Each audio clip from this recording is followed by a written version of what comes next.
Alright guys, here we are, co-main event of the evening. Oh, sorry, that was horrible. Why did I start singing? You know why? Because I'm fucking excited for this card, guys. But I apologize, I'll never fucking let that happen again. I'll never do that again, I promise. I apologize for your ears. Let's get into the co-main event though, because this is the fight that I'm actually more excited for. I'm more excited for this than the main event. I'm not gonna lie.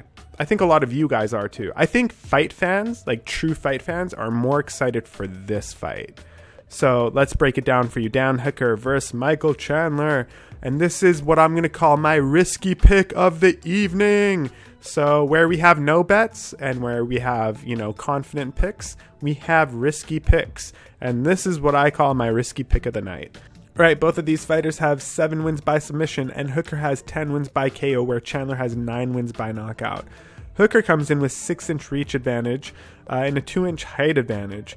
Chandler coming in through Bellator, coming in with a lot of hype into the UFC, and well-deserved hype that is. I'm not talking trash about Chandler. I think he's a great fighter. However, am I the only one that thinks Hooker has fought the better competition?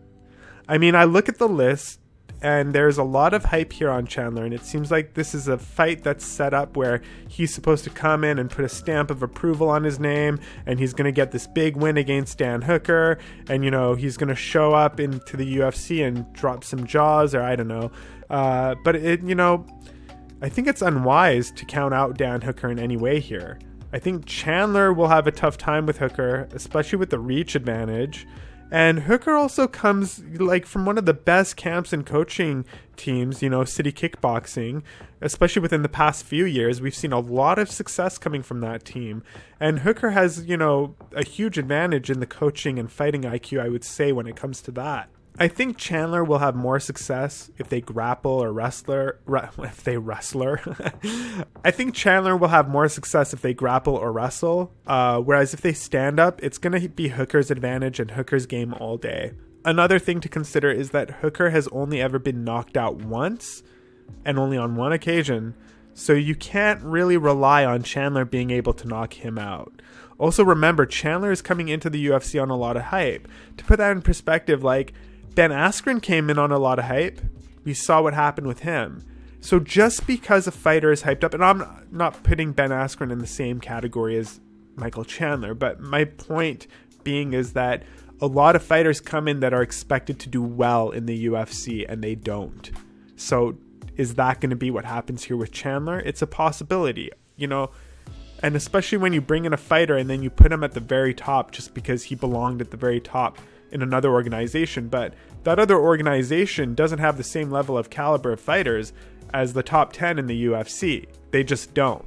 I'm not knocking Bellator. I love Bellator, but most of their top 10 fighters, might be in the top 20 of the UFC, not necessarily the top 10 overall. And sure, they do have some top 10 fighters that would be top 10 fighters in the UFC. I just can't say that for sure Chandler is one of those people. So when someone comes from Bellator over to the UFC, I would love, regardless what their, ranking is globally or ranking is within, whether it be Bellator or UFC, I would love for them to just get their, dip their toes in the water first. That's, if you think you're top 5, maybe fight a top 10, top 20. Don't put yourself all the way at the top first. Let's see what you can do. I think that should just be the case with every fighter that comes into a new organization, but I don't own the UFC, so who the fuck am I to judge? That being said, I do think that Chandler can compete with the top of the food chain for sure, but personally I see Hooker as an overall better fighter. I think he's fought the better competition. I think, Chandler does have this sort of championship status, and he could get that in the UFC if he's underestimated, but really, it's very likely that this fight ends early, especially if Chandler wins. And I'm not saying Chandler is going to win. I'm saying if he wins. But I'll say Dan Hooker by decision, but I wouldn't be surprised if it's an early stoppage either on his end. So Dan Hooker, either by decision or knockout. I'm going with Hooker by decision.